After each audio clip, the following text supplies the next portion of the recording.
Welcome to The Fulfilled Woman. Life, they say, is a lively process of becoming.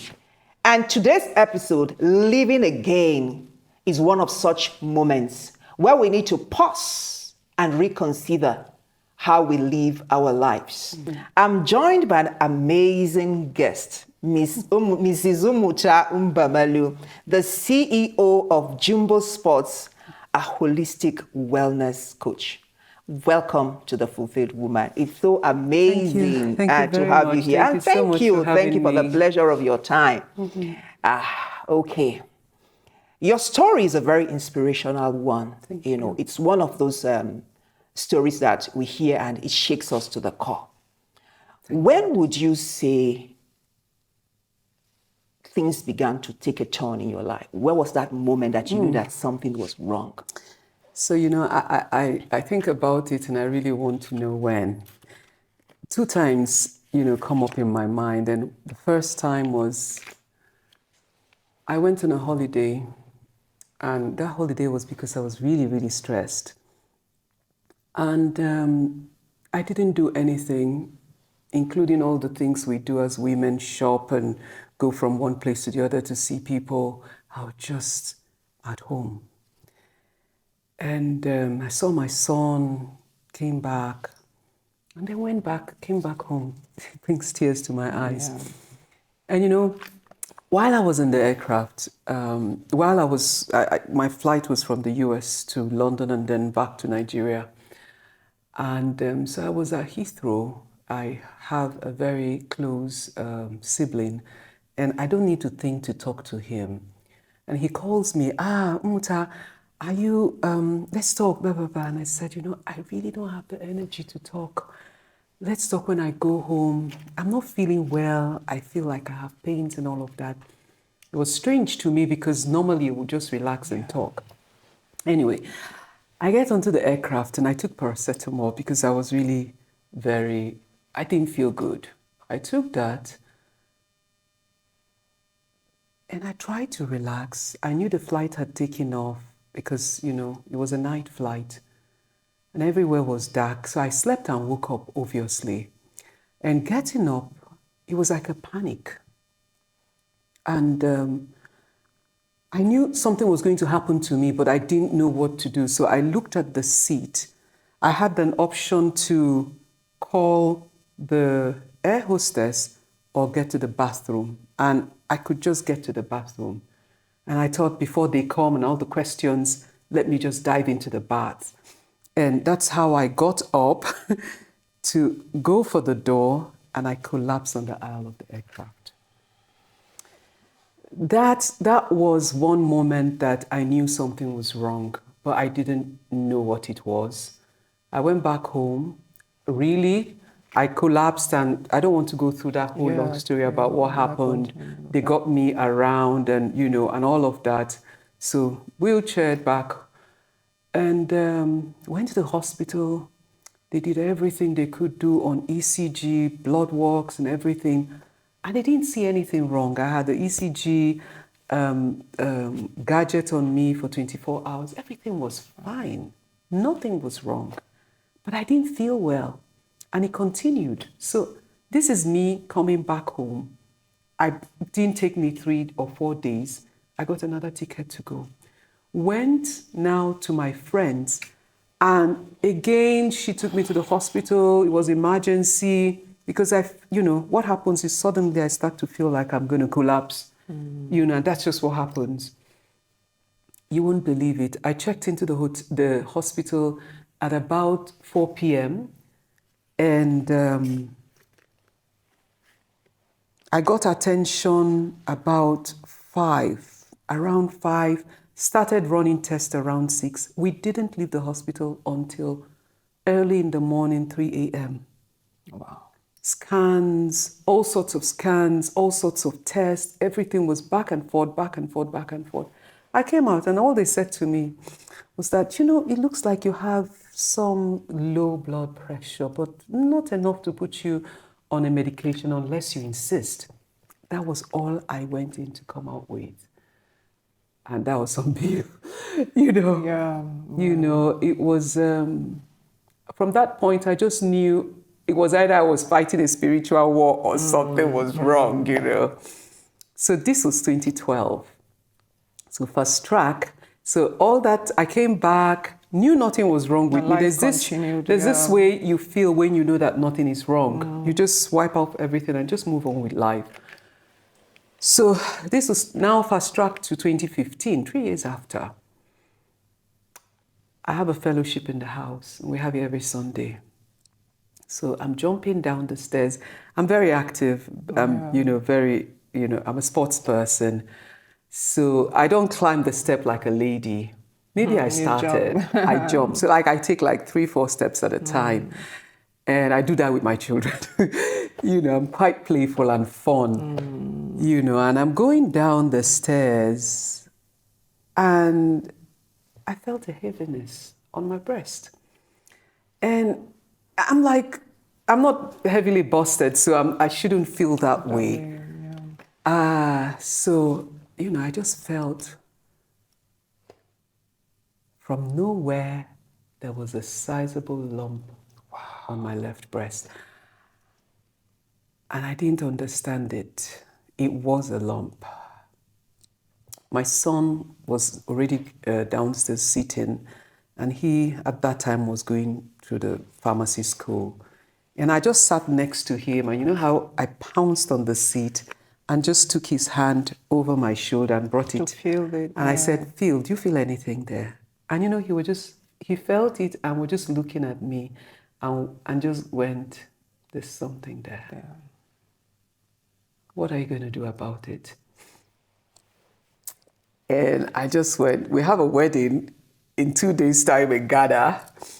And I said, well, when we're back, then I'll check it out. And, you know, went through that fellowship. My husband came down, you know, our fellowship members came, and then they left. And, you know, when we went to bed, I made him do the same thing I did to my son. I said, what do we do? And I said the same thing to him, let's go and come back. When we're back, we look it up. I mean, I don't feel ill. I don't feel, you know. So those like days when I felt wrong. Weak, I didn't know anything. I was jumping up and down. And this is me running around the estate where we used to live 2 times. And 2 times was like almost 10 kilometers every morning, except Sundays. So I was fit. And I'm also in this business. I'm a life coach. I'm a Christian. I counsel. So, you know, somehow you feel like you've got it all wrapped up, like, all together. You know, healthy, trying to live as healthy as you could, especially with those scares I had. You know, so we go to Ghana. Don't tell me. So when I was with people, I felt good. And when I went to bed, you became overwhelmed by that feeling of something being wrong. Yeah. What could this be? Of course, I knew what it could be. What stage is it? What's going on? What should I do? Who should I talk with? So these were things that would come at me, and I just couldn't talk about it with anybody because personally, I'm a very strong person. So, you know, I just take it in and just move on. We come back, and then the day we came back, I called my friend who was the MD Mikio, you know, at that time. And I said to him, look, I need to check something out. I don't know what's going on. And I told him, oh, Muta, come, you know, your family, any day, come, you know, just let's check it out, yeah. So we went. So they did the mammogram. And mammogram showed them whatever. And they said to me, I think we have to do a scan and we'll just book you immediately. So they contacted my friend and he said to them, do everything very quickly for her. So we'll do the next. So we took, because there were a bit of a queue, but you know. So we came back and did the scan, and you know, they wouldn't even tell me what was going on. Said, you know, we'll look at it. We want the radiographer to really sit down, look at it, and you know, tomorrow you get the result. Tomorrow was going to be a Wednesday. long and short of it, I got the result. It wasn't a good one. And I called my dad. He passed last year, but I called him and I told him. And he said to me, oh, I have a friend, go and see him. He's a breast surgeon, blah, blah, blah. So I go to see the guy on a Thursday because I get my document on a Wednesday, the result. And he wasn't there. And I said, when is he going to be there? They said, oh, he's going to be on Monday. I called him, I thought I was going to get express treatment because my dad was a gynecologist and they were colleagues. And, I went home and I said to my husband, if this guy sees this and agrees with this report, what do I do? I'm not going to do any biopsy here. I'm just, I can't. I've heard stories and so I just said, I prayed and I called a friend. I'm now making this story very, very long. The question was, that was the moment So that was the turning point for me when I realized that this was the result and I had to do something about it. I had to do something about it. And what was I going to do? I had to seek medical attention. Yes, that was a turning point. Yeah. When, it looked like everything came crashing. And then you began a journey. That was the beginning of that segment of my life where, I had to think about what to do, who to see, who to talk with, Of course, doing the test, having the treatment. So it was like a journey. I know you've shared some of that journey, painful moments with me. So there's something I always think about. So for instance, somebody who is on that journey right now. What was the hardest part of that journey? Was it the physical symptoms? Was it the treatments in the hospital, or what was going on, the emotional and what was most traumatic for you, would you say? What was the hardest part? I think because we are a tripartite being, when you have something come against you, it comes against your different forms, your physical body, your emotional body, and your spiritual body. So what was very difficult for me to deal with emotionally was disappointment. It was really, I couldn't capture that emotion, that it was disappointment and frustration, because I said, what went wrong? What did I do wrong? So the disappointment in yourself or in some other person? No, in me.